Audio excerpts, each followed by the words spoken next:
The security guard put his hand on the old man's shoulder and said, "Sir, you need to leave now." 58 years old, 31 years of service. And they walked him out like a stranger. But here's the part nobody in that boardroom knew. The part that would bring a billion-dollar company to its knees 3 weeks later. While those executives were shaking hands and popping champagne bottles over their shiny new AI system, that same old man had already activated something deep inside the company's servers. Something invisible. Something nobody else even knew existed. A failsafe. Built from memory. Built from scars. Built from the one disaster the company spent 20 years pretending never happened. And the moment they fired him, the clock started ticking. His name was Gideon Holt. No corner office. No LinkedIn headline with 17 certifications. No hoodie from a Silicon Valley conference. Just a basement office on the third sub-level of Gideon Technologies headquarters in Austin, Texas. A city that had turned itself into one of the most aggressive tech corridors in the entire country. The office smelled like old paper and cold coffee. The walls were covered in laminated server maps that dated back to 2003.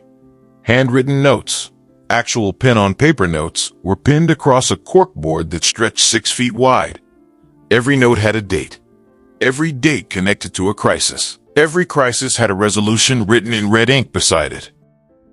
To anyone walking past, it looked like the workspace of a man who had given up on the future. To Gideon, it was a library. He was not a dramatic man. He did not pace hallways or bang tables in meetings. He sat, he watched, he typed slowly, deliberately, on a keyboard that was 11 years old. When the younger engineers passed his office and saw that keyboard, some of them laughed. One of them, a 26-year-old named Preston Vale, who had been hired 8 months ago straight out of MIT, once stood at Gideon's door and said, loud enough for the surrounding cubicles to hear, "I didn't know they still made those." The group laughed. Gideon did not look up. He just saved their progress log, crossed something off his corkboard, and went back to reading. Gideon Technologies had started as a mid-tier data management company in 2001. Back when the internet was still learning to walk, Gideon had built its bones, its servers, its security architecture, its entire operational backbone, with a small crew of engineers who worked 16-hour days on cheap office chairs, surviving on vending machine sandwiches and stubbornness. Gideon Holt was one of those people. He had not been the loudest. He had not been the fastest typist or the most charismatic in a meeting, but he was the one who stayed. While other engineers took better offers elsewhere, Gideon stayed. While the original founders cashed out and moved to Miami, Gideon stayed. While Gideon went through 3 rebrands, 2 near bankruptcies, and 1 catastrophic server collapse in 2008 that almost ended everything, Gideon stayed. And he fixed it. The 2008 collapse was not in any company document that employees currently had access to. The records had been cleaned up in 2014 during a corporate restructuring. The executives sitting in today's boardroom had never heard of it. Most of them had been in college at the time. But Gideon remembered every second. He remembered the exact moment 700,000 customer records almost vanished permanently. He remembered the 3-day stretch where he did not sleep. He remembered building entirely on his own an emergency failsafe system, an undocumented manual override protocol buried deep inside the company's oldest infrastructure layer that caught the collapse at the last possible second. He had tried to document it officially afterward. Nobody listened. The company was too busy trying to erase the embarrassment of that year from its history, and Gideon, who was never one to shout about what he had done, simply went back to his basement and kept working. The failsafe stayed buried. Sleeping. Every evening at 6:47 p.m., Gideon packed up his bag, folded a specific section of his corkboard notes into a folder, and drove home to a narrow house in Cedar Park, a suburb 30 minutes outside Austin. The house was clean but tired. The kind of clean that comes from a woman who cares deeply about her home, even when her body will not cooperate.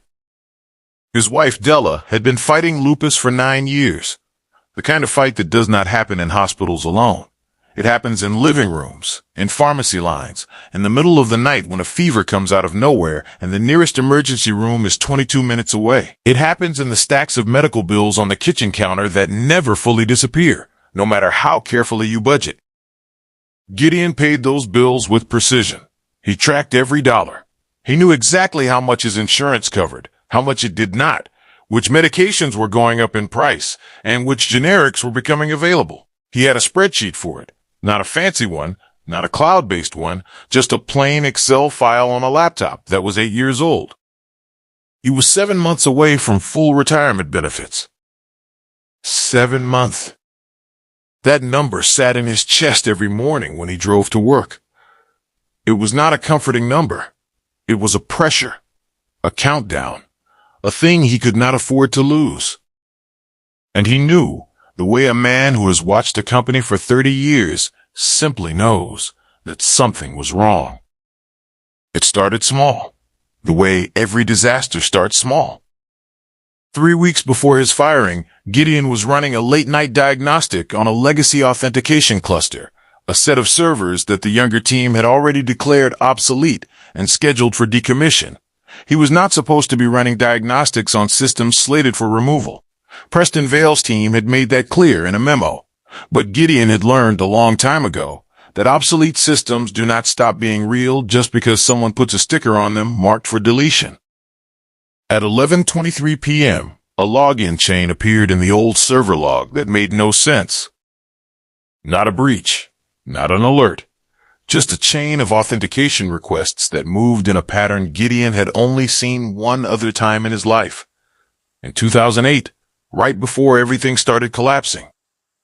The requests were systematic, patient, spaced exactly far enough apart to avoid triggering automated alerts. Someone was mapping the building's internal network through legacy corridors. Gideon leaned forward in his chair. He pulled up the audit trail to see where the requests originated. The audit trail had been deleted. Not failed, not corrupted, deleted, manually, within the past 6 hours. He stared at the screen for a long time. Then he pulled out a fresh sheet of paper, actual paper, and began writing down what he had seen. Every timestamp, every authentication node, every route the requests had traveled through.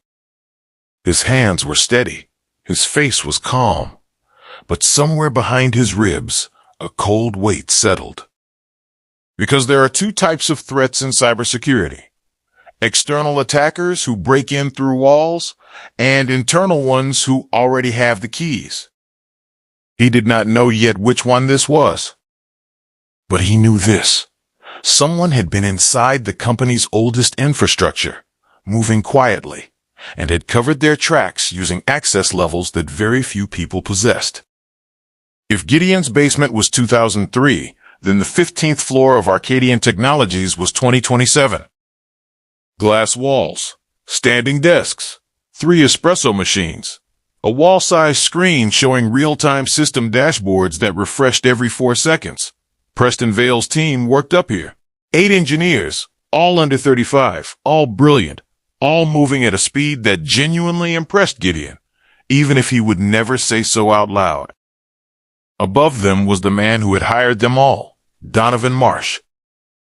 Donovan was the Chief Technology Officer, 41 years old, Georgetown MBA, former director at 2 West Coast tech firms before Arcadian poached him 2 years ago. He had the kind of face that looked permanently confident, the kind of posture that filled a room, and the kind of vision that investors loved.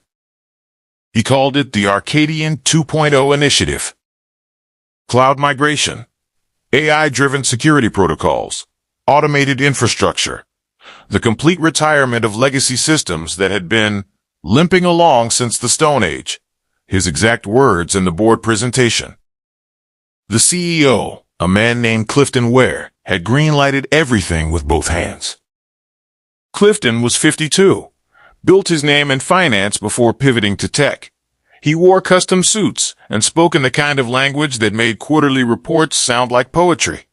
He trusted Donovan completely, not just because the numbers looked good, but because Donovan spoke the language of the future. And Clifton, who had spent years being told by investors that Arcadian was too traditional, was desperate to run toward that future as fast as possible. The major product launch, a new AI-integrated data security platform called Arcadian Aria, was 6 weeks away. $140 million had been invested. Partners in New York, Dallas, and Seattle were watching. There was no room for caution.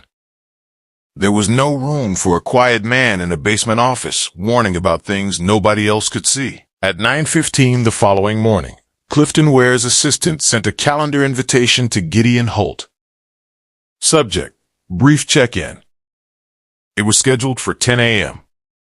Gideon arrived on time. He wore the same thing he always wore: dark slacks, a plain button shirt, his badge clipped to the left side. He carried a folder. Inside the folder was a printed copy of the authentication pathway he had found the previous night, along with a 2-page summary of his concerns. He had spent 20 minutes writing that summary at 7:30 in the morning at his kitchen table, while Della slept and the medical bills sat in their corner of the counter. He had printed it on the home printer that was almost out of ink. Clifton Ware was already seated when Gideon walked in, so was Donovan Marsh, and a woman from Human Resources named Lena Baptiste, who had a folder of her own. Gideon set his folder on the table. Clifton did not look at it. "Gideon," he said, and his voice was the voice of a man who had rehearsed this. "Arcadian is entering a new phase. We've made the decision to restructure our engineering support model, effective immediately. Your position has been eliminated." The room was very quiet. Gideon looked at Clifton, then at Donovan. Donovan looked at the window. "I have documentation," Gideon said, "of an active security threat. There is an unauthorized access pathway that connects to the financial transaction ledger. I found it last night. I need someone to look at." "We appreciate everything you've contributed," Clifton said, and his voice did not change at all. "Lena will walk you through your severance package." Gideon looked down at his folder. Then he looked up again. At Clifton, not angry, not desperate. Just direct, the way a man looks at another man when he wants to be absolutely certain the other man will remember this moment. "You're making a mistake," Gideon said. "Not about me, about what's already inside your building." Clifton held his gaze for exactly 2 seconds. Then he looked at Lena. A security guard named Troy, a young man who had always nodded respectfully at Gideon in the elevator, escorted him to his office. They stood in silence while Gideon placed things into a cardboard box. There was not much. Engineers who stay in the same office for 30 years learn to travel light with personal items, because the work itself becomes the possession. A small photo of Della, a coffee mug from a 2009 company retreat, 3 industry awards from the early 2000s that had been sitting on the corner of his desk so long they had left faint outlines in the dust. And then, from his desk drawer, a medication bottle, gupping out as he had been carrying a backup supply in case he needed to stop at the pharmacy on his way home. The bottle rolled across the desk. Troy caught it, handed it back. Neither of them said anything. On the 15th floor, through the glass walls, Gideon could see Preston Vale's team running a systems check on the new Aria dashboard. They were laughing about something. One of them was drawing something on a whiteboard. The espresso machine was running. It looked like the future. Gideon picked up his box and walked to the elevator. In the basement, in the terminal, he had left open the night before.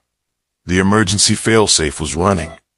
Silent, patient, invisible. Doing exactly what he had built it to do. Waiting. Gideon Holt had been home for 3 weeks. He had not called anyone at Arcadian. He had not sent emails. He had not posted anything online or talked to a lawyer, though his neighbor, a retired attorney named Bart Elwood, had offered twice over the back fence. He had done 2 things. First, he had taken Della to her specialist appointment in Round Rock that she had been postponing for 2 months because they kept rescheduling around his work hours. He sat in that waiting room for 3 hours and did not check his phone once. Second, every evening after dinner, he opened his laptop and quietly monitored the authentication pathway he had found before his firing. Not to sabotage, not out of bitterness. Out of habit. The same way a retired firefighter smells smoke in a crowded restaurant and is already mapping the exits before his brain catches up with his body. The pathway was still there, and it was getting busier. Back on the 15th floor, the Arcadian 2.0 initiative was moving at full speed. The area launch was now 4 weeks away. Clifton Ware had given 3 interviews to tech publications about the future of AI-integrated enterprise security. Donovan Marsh had presented to a room of New York investors who left with handshakes and large smiles. The company's stock had climbed 7% on the announcement alone. Preston Vale and his team were running 18-hour days. They were good people under serious pressure, and they handled it with professionalism. Systems were green across every modern dashboard. Audit reports came back clean. The migration from legacy to cloud was 91% complete. Waverly Cross had found Gideon's voicemail 3 days after he left it. She had listened to it twice. She had flagged it in her notes. She had brought it to Donovan Marsh in a brief hallway conversation, summarizing the authentication concerns. Donovan had nodded slowly, the way a man nods when he's about to say something reasonable that is actually a door closing. The legacy systems generate false positives constantly, he told her. It's documented. That's one of the primary reasons we're decommissioning them. If there was a real threat, our modern monitoring would have caught it. Waverly had gone back to her office. She had not deleted her notes, but she had not escalated further. And that was the gap. Not laziness, not incompetence, just the gap between what a dashboard shows and what a 30-year memory knows. Now here is the part of the story where everything shifts. Because there was someone at Arcadian who was not surprised by any of this. His name was Donovan Marsh. And for the past 14 months, Donovan had been the most important employee at Arcadian Technologies. Not because of his technical vision, not because of his investor relationships, but because of a deal he had made with a cybercriminal organization operating out of 3 different countries simultaneously. This is the part where you need to understand something about how corporate theft actually works. It does not come through a hacker in a dark room typing furiously. Not at this level. At this level, it comes through a man in a tailored suit who already has the keys, already knows the layout, and has spent 14 months making sure that the one person who could stop him gets removed before the operation begins. Donovan had not built the attack. He had simply opened the doors. He had pushed the cloud migration on an accelerated timeline that left specific legacy connections intact, connections only Gideon knew about. He had manipulated the decommission schedule to leave financial transaction pathways exposed. He had deleted audit trails and dismissed the one man whose handwritten notes on a corkboard represented 30 years of survival memory. He had not expected the failsafe. He did not even know it existed. Nobody did. Except the man sitting at a folding table in Cedar Park, watching the authentication pathway move like a slow flood through a building's foundation. It was a Tuesday, 10:47 p.m. Gideon was at his table. Della was asleep in the next room. The candles were lit, not for atmosphere, but because he was 3 days from catching up on the electric bill, and he was not going to disturb Della's sleep to plug in a lamp. On his screen, the authentication pathway, which had been probing for weeks, suddenly changed behavior. It stopped probing. It started moving. Gideon sat forward so fast that his coffee cup rocked. The access chain was not exploring anymore. It was executing. Systematically, with a precision that told him this was not a test run. Something had been triggered. A timed deployment, or a live operator who had just received a green light from someone inside the building. Gideon pulled up a second window, then a third. He watched, with the terrible clarity of a man who had seen this exact pattern once before, as Arcadian's oldest server layer, the one nobody on the current team fully understood, began being used as a relay. A tunnel. A highway running directly into the company's financial architecture. He checked the failsafe. Still active, still holding. But it was not designed to stop this level of sustained intrusion forever. It was designed to buy time, to slow collapse, to preserve the most critical data layers long enough for someone to respond. He picked up his phone. He called Waverly Cross. It rang 4 times. Waverly Cross. Her voice was sharp and awake. She had been up. It's Gideon Holt. A beat of silence. Then, Gideon. The pathway I told you about in the voicemail, he said. It activated tonight. Whoever has been inside your legacy infrastructure just switched from mapping to executing. You have maybe 40 minutes before the first wave hits your financial transaction layer. Another silence. Longer. Gideon, I have to. I know I don't work there, he said. I know what Donovan told you about false positives. I'm not calling to argue about that. I'm calling because your payroll system, your client transaction database, and 3 cloud backup nodes are about to go dark in the same sequence they would have gone dark in 2008 if I hadn't been there to stop it. The silence after that was different. Because Waverly Cross was a woman who trusted her instincts, and her instinct, the one she had suppressed for 3 weeks since hearing that voicemail, was telling her to listen. Send me what you have, she said. I'm sending it now, Gideon said. But Waverly, look at the access logs for the migration team from the past 14 months, specifically the decommission schedule modifications. Look at who signed off on leaving the financial relay pathway connected during the transition. He heard her breath catch slightly. I'll call you back, she said. At 11:19 p.m., Arcadian's automated monitoring system triggered its first major alert. Customer-facing authentication servers began returning error codes. Preston Vale was notified by his phone while he was still at the office. He had been there until nearly midnight most nights that week.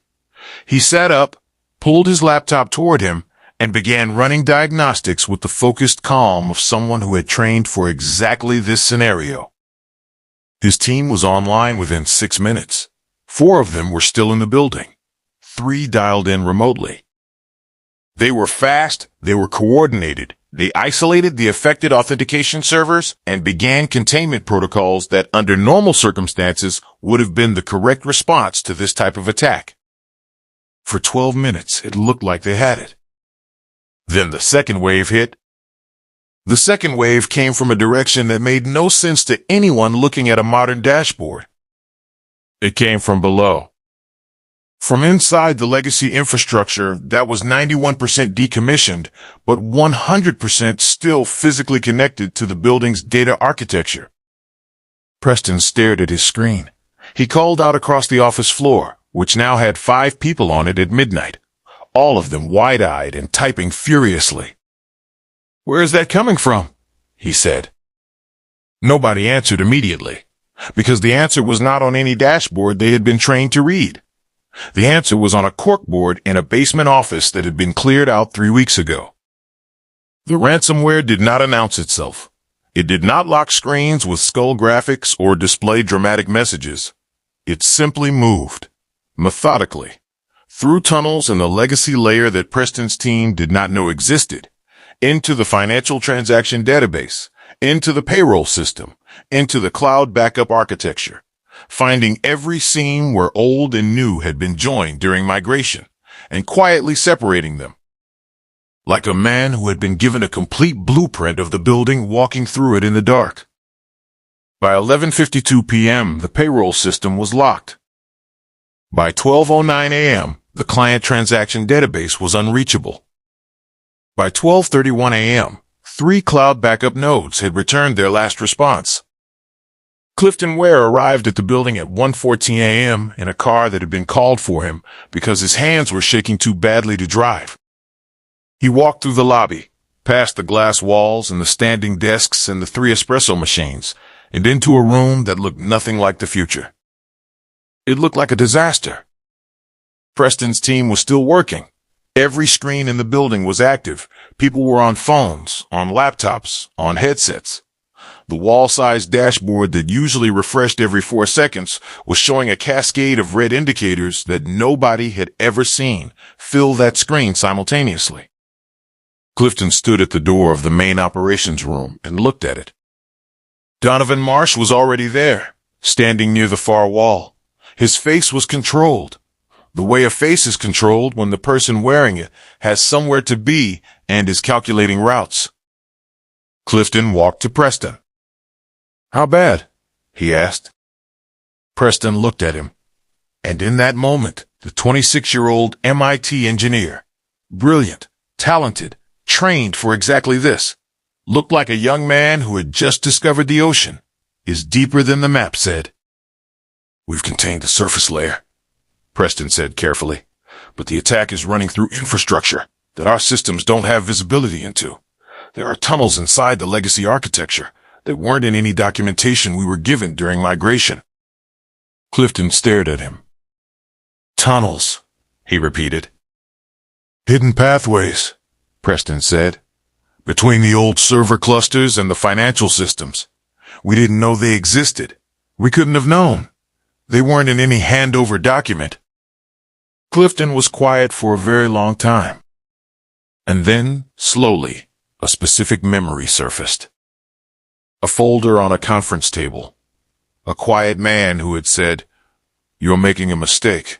Not about me. About what's already inside your building." At 1:47 a.m., Waverly Cross walked into the operations room with a tablet in her hand and found Clifton Ware standing in the corner on a phone call. She waited. When he ended the call, she held out the tablet. On the screen was a 14-month access log, decommission schedule modifications, migration pathway authorizations, and a very specific series of sign-offs, all under the same name, that had left the financial relay pathway connected during the cloud transition. Donovan Marsh. Below that, a pattern of late-night access to legacy server terminals, from a badge registered to an account that had been created under a contractor profile that no longer existed. But the access patterns matched Donovan's known working hours with a precision that was not coincidental. And below that, Gideon Holt's original voicemail, time-stamped, transcribed, describing the exact pathway that was currently being used to dismantle Arcadian from the inside. Clifton read it all. Then he looked up. "Where's Donovan?" he said. Waverly's expression gave him the answer before she spoke. "Security camera shows him leaving the parking garage at 12:58 a.m., she said. "He told 2 people he was going to get coffee from the 7-Eleven on 5th. That was 49 minutes ago." Clifton closed his eyes for exactly 3 seconds. Then he opened them and said, "Get me Gideon Holt's number." The knock on Gideon's door came at 2:11 a.m. He was already at the table, had been since 10:47 p.m., an empty coffee cup, 3 filled pages of handwritten notes, his laptop screen casting pale light across his face in the dark living room. He opened the door. Clifton Ware stood on his porch in a custom suit with his collar open and his face looking 10 years older than it had 3 weeks ago. Behind him, a company car was parked at the curb with its hazard lights on. They looked at each other. And Clifton, a man who had built his career on projecting certainty, looked at the candles on the table behind Gideon, at the medication containers lined up neatly near the window, at the folding table covered in handwritten notes, at the laptop still running diagnostics on a company that had thrown this man out like a worn-out piece of equipment. Something moved across Clifton's face that he had not planned for. It was not guilt exactly. It was recognition. The particular, terrible recognition of a man who made a decision quickly and is only now understanding fully what he chose. "We need your help," Clifton said. Gideon looked at him for a long moment. "I know," he said. He did not say it with satisfaction. He said it the way a doctor says it when a patient finally arrives who waited too long, accurate and tired and already moving toward the problem. "Come in," he said. But we talk first. Clifton sat at the folding table. He looked at the notes, at the medication, at the old employee awards Gideon had brought home in a cardboard box that was still sitting near the door, unpacked. The breach, Gideon said, is running through the relay pathway I described in my voicemail. 14 months ago, someone made sure that pathway stayed live during migration. Deliberately. The attack is not random. It was designed by someone who had access to the full legacy architecture and used it as a blueprint. Donovan, Clifton said. Gideon looked at him. You already knew it was an inside threat, Clifton said quietly. That night in my office, the folder you brought. I suspected, Gideon said. I didn't know who. Not until tonight, when I saw the execution pattern. Whoever triggered this knew exactly where every undocumented tunnel ran. That knowledge does not exist in any formal document. It exists in lived experience, and in whatever information they were able to extract from someone who had that experience. Clifton leaned forward. What do you mean? There was a period, Gideon said carefully. 8 months ago, when Donovan was very interested in the decommission process, he asked me several detailed questions about legacy server dependencies. I thought he was trying to understand the migration risks. Now I think he was building a map. The room was quiet, except for the laptop fan and the sound of Della's breathing machine in the back bedroom. Clifton looked at the table. When he looked up, something had changed in his face. The investor-ready composure was gone. What was underneath it was just a man who had made an irreversible mistake and was trying to figure out if anything could still be saved. I chose image over truth, he said. In that meeting, when you brought your folder. I looked at it, and I looked at Donovan, and I chose what was easier to believe. Gideon said nothing. I knew the numbers were moving fast, Clifton continued. I knew the pressure from the board. I convinced myself the modernization was necessary, and that the resistance was fear. I told myself I was saving the company. He stopped. I think I was saving my position. It was a hard thing to say. Harder still to say in a candle-lit living room to the man you fired 7 months before his retirement benefits matured. Gideon looked at him for a long time. Then he turned his laptop around. The fail-safe is holding the financial ledger backup, he said. But it has a window. If the attackers find it and collapse it before we can stabilize the relay pathway, the backup data is gone. The company cannot recover from that. He paused. We have roughly 90 minutes. Clifton stared at the screen. Can you stop it? Not from here, Gideon said. I need the basement terminal. I need your team to follow my instructions exactly. And I need Waverly Cross to pull every access log from the past 14 months and get it to federal authorities tonight. He looked at Clifton steadily. And I need you to understand that I am going back to that building because of what the company means to 4,000 employees and their families, not because of what it means to the board. Clifton nodded once.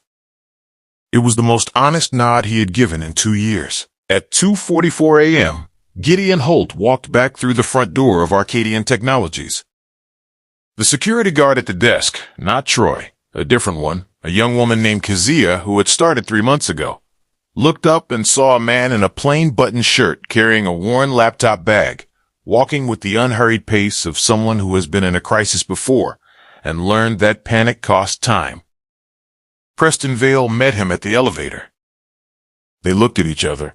2 engineers, different decades, same problem. The relay pathway, Gideon said. I need the basement terminal. I'll take you, Preston said. No hesitation. No pride in the way. Just a young man who was smart enough to know that this was not the moment for anything except solving the problem. They walked to the elevator together. What happened in the next 73 minutes was not a story of an old man rescuing helpless young engineers. That is the simple version, the satisfying movie version. It is not what actually happened. What happened was harder and better than that.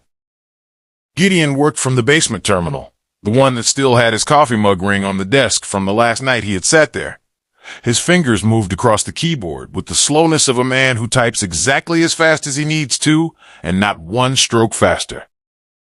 He called out server coordinates to Preston's team through a headset, undocumented dependencies, hidden authentication routes, backup channels that had been built in 2003 and never appeared in any official system map. And Preston's team? Those 8 brilliant, exhausted, 20-something engineers who had spent 3 weeks viewing Gideon as a relic, deployed countermeasures against the live attack with a speed and precision that Gideon could not have matched.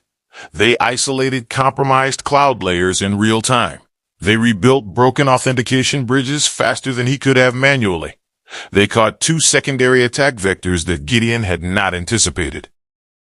Experience mapped the building. Innovation moved through it at speed.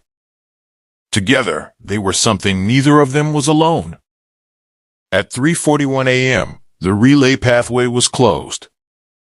At 3:58 a.m., the financial ledger backup was secured.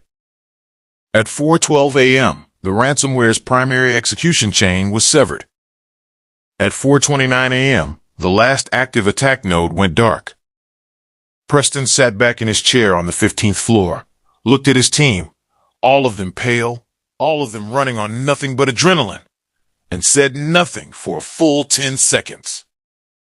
Then he picked up his headset. "Gideon," he said, "we're clear." In the basement, Gideon looked at the screen. He looked at the corkboard. He looked at the handwritten notes from 2008, still pinned exactly where he had left them. "Check the failsafe logs," he said. "It blocked 4 intrusion attempts over the past 3 weeks. Write them all down, every single one, because your auditors are going to need that record." Preston was quiet for a moment. "4 attempts," he said, "while you were home," Gideon said. "Yes." Another silence. "You were still protecting us," Preston said. "After everything." Gideon did not answer that directly. Instead, he said, "Get Waverly the access logs. Make sure federal authorities have Donovan's departure timestamp and the contractor account records before morning." He closed the terminal. Then he sat for a moment in the quiet of the basement office, in the dark, in the room that still smelled like old paper and cold coffee, and allowed himself, just for a moment, to be tired. By 6:30 a.m., federal investigators had a warrant. Donovan Marsh had made it as far as a hotel near the Austin Bergstrom Airport. He had a bag packed and a flight booked under a name that was not his own. What he had not counted on was that Waverly Cross had been building her evidence file for 2 hours before he even reached the hotel. The financial trail was not subtle once someone knew where to look. Payments routed through shell accounts, correspondence with external entities using encrypted channels accessed from within Arcadian's own network. A level of arrogance that spoke to a man who believed he had already eliminated the only person capable of reading those signals. He was arrested in the hotel lobby at 6:47 a.m. He said nothing. He did not look surprised. He had the expression of a man who had run a very precise calculation and simply arrived at a result he had not preferred. The story broke nationally by 9 a.m. By noon, Arcadian stock had dropped 22%, then stabilized when the full story emerged, because the full story included the failsafe, and the fired engineer, and the 73 minutes in the middle of the night when experience and youth saved 4,000 jobs and $400 million of client data. The internet did what the internet does. Clifton Ware held a press conference at 3 p.m. He did not wear his best suit. He wore a plain one. He stood at a podium without notes, and he said what had happened. All of it, without softening. And then he said something that became the most shared quote from any corporate press conference that quarter. "We fired the man who was trying to save us because we confused his caution for weakness and his age for obsolescence. The most expensive mistake a company can make is not a bad investment or a failed product. It is discarding the people who carry the knowledge that no system can store." He stepped back from the podium. Then he stepped forward again. "Effective immediately," he said. "I am tendering my resignation to the board, not because I was pressured to, Because the right thing is sometimes simply the thing you do when there is no audience left to perform for. He stepped away. 3 days later, before leaving his office permanently, he drove to Cedar Park. He did not call ahead. He stood on Gideon's porch and knocked. When Gideon opened the door, Clifton handed him an envelope. Inside was a certified check, the full retirement benefit package, calculated from Gideon's original hire date with every month of earned benefit included, plus the 3 weeks that had been stolen from him. And a letter, handwritten, 2 pages. Not a legal document, not a corporate apology, designed by a PR team. Just a man telling another man, I saw you. Too late, but I saw you. Gideon read it at the kitchen table, while Della sat across from him, watching his face. He folded it carefully and set it on top of the medical bills. Then he looked at Della and said, We're going to be all right. And for the first time in a long time, the weight behind those words was gone. Preston Vale came to Cedar Park 6 weeks later. Not alone. He brought 4 members of his team. They came on a Saturday morning and they brought coffee. Real coffee, not from an espresso machine, and they sat in Gideon's living room for 4 hours. They did not come to thank him. Not exactly. They came to learn. Legacy architecture, disaster prevention, the undocumented history of systems that carry companies on their backs without anyone knowing, the difference between what an audit catches and what only time teaches. Gideon talked. He showed them the corkboard.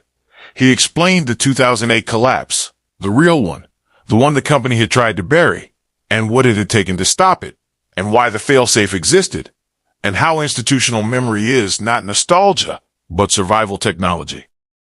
Preston listened the way young people listen when they finally understand that experience is not the enemy of progress, but the ground it grows from. 3 months after that first visit, Gideon Holt registered a small consulting firm out of the same Cedar Park house. He called it Bedrock Advisory. The logo was simple, just the word, no graphic, no tagline. His first 3 clients were mid-sized technology companies who had read about what happened at Arcadian and called because they were quietly terrified that they had their own Gideons and had not yet realized it. He charged fairly. He worked mornings. He was home by lunch to sit with Della. Preston Vale referred his 4th client. Someone asked Gideon in an interview that ran in a technology journal the following year what he wanted people to take from what happened at Arcadian. He thought about it for a moment. Then he said, Technology changes every year. New tools, new languages, new everything. That part is real, and it matters. But experience is not written in certifications. It is written in the failures that people survived long enough to understand. The companies that forget that do not fail because they move too slowly. They fail because they cut the load-bearing walls and called it renovation. The journalist asked if he was angry. Gideon looked out the window. I was tired, he said. For a long time, I was just very tired. But tired and finished are 2 different things, and I never confused one for the other. If this story moved you, if you have ever been dismissed, overlooked, or underestimated, share this video with someone who needs to hear it. Drop a comment below with 1 word that describes Gideon. Subscribe for more stories like this, because the best ones are always about the people nobody saw coming. End